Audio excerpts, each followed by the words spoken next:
Oui, parce que tous les ans, elle peignait les rebords de fenêtres avec toutes les couleurs qu'elle trouvait dans l'atelier. Elle peignait ça, et puis il y avait les gouttes qui séchaient. Et moi, j'étais petit, je regardais ça, et je trouvais ça beau parce que ça brillait. Et puis voilà, et puis après, dans mon école primaire, on avait un instituteur qui était peintre. Donc du coup, il nous faisait faire des choses en peinture. Et moi, j'ai commencé à faire des choses abstraites. Je mettais de la peinture sur les roues du vélo et je roulais sur des cartons comme ça. Voilà, il s'est commencé comme ça. Et puis à force, j'ai continué toujours. Mais les premiers souvenirs, c'est ça. Il va. Ça, c'est des cages d'arbres quand on est petit, quand on est en dessous, quand on est sous un sapin. Et ça, c'est la vision quand on est enfant. C'est fait comme une cage. Et là, il y a des espèces de lucioles. Je ne sais pas, elles étaient dans ma tête, les lucioles. Mais je ne les ai pas vues, en vrai.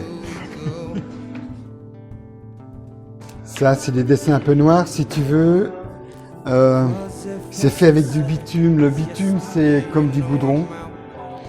Et tu peux les travailler comme tu veux et ça se délaye.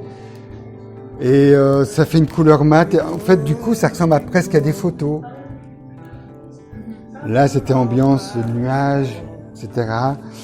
Et voilà, donc c'est un truc que j'ai trouvé tout seul.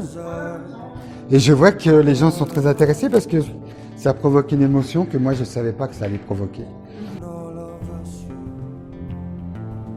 C'est tout, la musique, les livres, tout ce que les gens que je rencontre. Peut-être la prochaine fois, il y aura votre inspiration à vous. C'est comme une éponge. Et puis, il y a ça, ce qui est personnel. Et puis aussi, il y a l'époque aussi, ce qu'il y a autour de moi, ce qui se passe, etc. Alors, là, c'était juste après le Covid, enfin le confinement, la guerre en Ukraine, tout ça. J'avais envie de choses beaucoup plus légères et fraîches pour libérer un peu l'esprit de tout ça. Donc, des fois, l'inspiration, c'est ça. Ça peut être contre quelque chose ou pour quelque chose. Voilà, ça vient. Des fois, ça vient pas trop. Mais bon, c'est un truc que j'ai remarqué quand même, c'est que quand on travaille quand même tous les jours, l'inspiration, elle vient. Des fois, il ne faut pas attendre non plus qu'elle tombe du ciel et Dieu me parle, fais ça, non. Donc, voilà. Alors, c'est un mélange de travail et en même temps de pouvoir s'imprégner de tout ce qui traîne autour de nous. Oui. Il y a un truc que j'avais remarqué, tous les gens qui téléphonent et qui dessinent en même temps. Hein? Et à bout d'un moment, j'avais dit, il faudrait que je récupère tous ces dessins pour en faire une exposition. Parce que je crois que c'est important. Et là, les gens, quand ils dessinent en téléphonant, c'est assez troublant parce qu'il y a des choses, quand c'est une discussion un peu sérieuse, on va voir les personnes qui font des choses comme ça, un peu je crois que c'est bien. Je crois que c'est bien. Et même si on n'a pas de talent, c'est pas grave. Parce que tout n'est pas fait pour être présenté aux autres non plus. On peut faire pour soi.